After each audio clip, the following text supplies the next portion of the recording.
বন্ধুরা, আজকে আমরা একটা নতুন ব্লগ নিয়ে চলে এসেছি।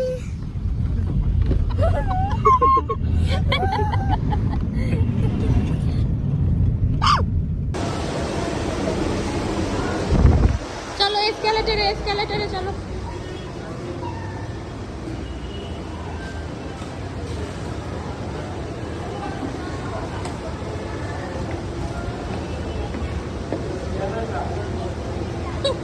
তাহলে আমার ভিডিও করে দাও, ওর চ্যানেলে ছাড়বে,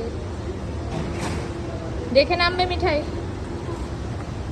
ওইদিকে করা যায়। এই গল্লু একবার পিছনে তাকা। ও দেখতে পাচ্ছে, তুমি দেখতে পাচ্ছ কিভাবে? দেখো ভাবি ফোন সাইলেন্ট করে নাও। হ্যাঁ, ফোন সাইলেন্ট। জলের বোতল।